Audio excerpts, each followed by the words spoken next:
Hi hello ನಮಸ್ಕಾರ, ಹೇಗಿದ್ದೀರಾ ಎಲ್ಲರೂ? Welcome back to Arya hey family nest vlogs. Happy Navratri. ಇವತ್ತು 7ನೇ ದಿವಸ ನವರಾತ್ರಿದು. ಇವತ್ತು ಆರಾಧನೆ ಮಾಡ್ತಿರುವಂತಹ ದೇವಿ ಬಂದ್ಬಿಟ್ಟು ಕಾಳರಾತ್ರಿ 7ನೇ ಅವತಾರ ಇವತ್ತು ದೇವಿದು. ಹಾಗೆ ಟಿಪ್ ಆಫ್ ದ ಡೇ ಬಂದ್ಬಿಟ್ಟು ಇವತ್ತು ಏನು ಅಂತಂದರೆ, ಹೆಣ್ಮಕ್ಳು ಇವಾಗೆಲ್ಲ ಫ್ಯಾಷನ್ ಏನು ಅಂತಂದರೆ ಸ್ಟಿಕ್ಕರ್ ಇಡೋದಿಲ್ಲ ಹೆಣ್ಮಕ್ಳು. ಸ್ಟಿಕ್ಕರ್ ಇಡೋಂಥ ಉದ್ದೇಶ ಏನು ಅಂತಂದರೆ, ನಮ್ಮದು ಇಲ್ಲಿ ಜ್ಞಾನ ಚಕ್ರ ಇರ್ತದೆ, ಅದನ್ನು ಎವ್ರಿ ಡೇ ನಾವು ಒಂದು ಸತಿ ಆದರೂ ಸ್ಟಿಕ್ಕರ್ ಇಟ್ಟೇ ಇರ್ತೀವಲ್ಲ ಮಾರ್ನಿಂಗ್. ಸೊ ಅದನ್ನು ಒನ್ ಟೈಮ್ ಆದರೂ ಡೈಲಿ ಪ್ರೆಸ್ ಮಾಡಬೇಕು, ಗೊತ್ತಾಯ್ತಾ? ಆ ಜ್ಞಾನ ಚಕ್ರದಿಂದ ನಿಮ್ಮ ಜ್ಞಾನ ವೃದ್ಧಿ ಆಗ್ತದೆ ಅಂತ ಹೇಳೋ ಒಂದು ಏನು ವೈಜ್ಞಾನಿಕ ಹಿನ್ನೆಲೆ ಇದೆ. ಅದಕ್ಕೋಸ್ಕರ ಹೆಣ್ಮಕ್ಳು ಸ್ಟಿಕ್ಕರ್ ಇಡಲೇಬೇಕು.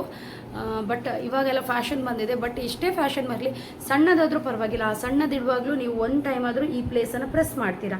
ಈ ಪ್ಲೇಸನ್ನು ಪ್ರೆಸ್ ಮಾಡೋವಾಗ ಜ್ಞಾನ ಚಕ್ರ ಪ್ರೆಸ್ ಆಗ್ತದೆ, ಹಾಗೆ ನಿಮ್ಮದು ಜ್ಞಾನ ಶಕ್ತಿ ಹೆಚ್ಚುತ್ತದೆ. ಅದು ಉದ್ದೇಶ ಸ್ಟಿಕ್ಕರ್ ಇಡುವಂಥದ್ದು. ಅದಕ್ಕೋಸ್ಕರ ಹೇಳೋದು, ಹೆಣ್ಮಕ್ಳು ಹಣೆಗೆ ಸ್ಟಿಕ್ಕರ್ ಇಡಲೇಬೇಕು ಅಂತ ಹೇಳಿ. ಇನ್ನೊಂದು ವಿಷಯ ಏನು ಅಂತಂದರೆ, ಹೆಣ್ಮಕ್ಳು ಆದಷ್ಟು ಕೂದಲನ್ನು ಕಟ್ಟಿಕೊಂಡೇ ದೇವಸ್ಥಾನಗಳಿಗೆ ಹೋಗಿ. ಯಾಕಂತಂದರೆ ಗೊತ್ತಿರೋದಿಲ್ಲ, ದೇವಸ್ಥಾನದಲ್ಲಿ ಈಗ ಹೇಳೋದು, ಹೋಗುವ ಟೈಮಲ್ಲಿ ಎಲ್ಲಿಯಾದರೂ ಆನ್ ದ ವೇ ನೀವು ಹೋಗ್ತಾ ಇರ್ತೀರ, ಆ ಟೈಮಲ್ಲೂ ಹಾಗೆ ಲೈಕ್ ಏನಾದರೂ ನೆಗೆಟಿವ್ ಎನರ್ಜಿ ಇದ್ದರೆ ಅದು ಬಂದು ಕೂದಲಲ್ಲೇ ಹಿಡ್ಕೊಳ್ತದೆ ನಿಮಗೆ. ಅದಕ್ಕೋಸ್ಕರ ಹೇಳೋದು, ಹೆಣ್ಮಕ್ಳು ಆದಷ್ಟು ಕೂದಲು ಕಟ್ಕೊಂಡು ಹೋಗಬೇಕು ದೇವಸ್ಥಾನಕ್ಕೆ. ಆದಷ್ಟು ಅಲ್ಲ, ಎಲ್ಲ ಹೆಣ್ಮಕ್ಳು ಕೂದಲು ಕಟ್ಕೊಂಡೇ ಹೋಗಬೇಕು ಟೆಂಪಲಿಗೆ, ಆಯಿತಾ? ಇದು ಇವತ್ತು ಟಿಪ್ ಆಫ್ ದ ಡೇ. ಇವತ್ತು 7ನೇ ದಿನದ ಪೂಜೆಗೆ ನಮ್ಮ ಮನೆಯಲ್ಲಿ ನಾವು ಕಡಲೆಬೇಳೆ ಕಿಚಡಿ ಮಾಡಿದ್ದೀವಿ. ಇಲ್ಲಿ ಮಡ್ಡಿ ಅಂತ ಹೇಳ್ತಾರೆ ಭಟ್ರವರೆಲ್ಲ. ಸೊ ಅದು ಕಡಲೆಬೇಳೆ ಕಿಚಡಿ. ಅದನ್ನು ಹೇಗೆ ಮಾಡಿದ್ದಾರೆ ಅಂತ ಹೇಳಿ ತೋರಿಸ್ತೀನಿ, ಬನ್ನಿ. ಇದು ಕಡಲೆಬೇಳೆ ಕಿಚಡಿ ಇವತ್ತು ಮಾಡಿರೋ ಅಂಥದ್ದು. ನೋಡಿ, ಯೆಲ್ಲೋ ಕಲರ್ ಕಾಣಿಸ್ತಾ ಇದೆಯಲ್ಲ, ಕಡಲೆಬೇಳೆ ಕಿಚಡಿ ದೇವರಿಗೆ ಇಟ್ಟಿದ್ದಾರೆ. ಸೊ ಹಾಗೆ ಇದು ದೇವರ ಅಲಂಕಾರ ಇವತ್ತಿದ್ದು, ಕಾಣಿಸ್ತಾ ಇದೆಯಾ? ಇವತ್ತು ನನ್ನ ಅಜ್ಜಿ ಮನೆಯಲ್ಲೂ ಪೂಜೆ ಇದೆ ಮಂಗಳೂರಲ್ಲಿ. ಸೊ ಹಾಗಾಗಿ ಎಲ್ಲರೂ ಅಲ್ಲಿಗೆ ಹೊರಟಿದ್ದೀವಿ. ಹಾಗೆ ಪೂಜೆ ನಡೀತದೆ ಈಗ ಸ್ವಲ್ಪ ಹೊತ್ತಲ್ಲೇ. ಸೊ ಅದು ವಿಡಿಯೋನ ನೋಡ್ಕೊಂಡು ಬನ್ನಿ.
ಇವತ್ತು ಕೂಡ ಒಂದು ಟೆಂಪಲಿಗೆ ನಾನು ಪ್ಲ್ಯಾನ್ ಮಾಡ್ಕೊಂಡಿದ್ದೀನಿ. ಅದು ಯಾವ ಟೆಂಪಲ್ ಅಂತ ಹೇಳಿ ನಿಮಗೆ ಶಾರ್ಟ್ಸ್ ಎಲ್ಲ ಅಪ್ಲೋಡ್ ಮಾಡ್ತೀನಿ, ನೋಡ್ಕೊಂಡು ಬನ್ನಿ.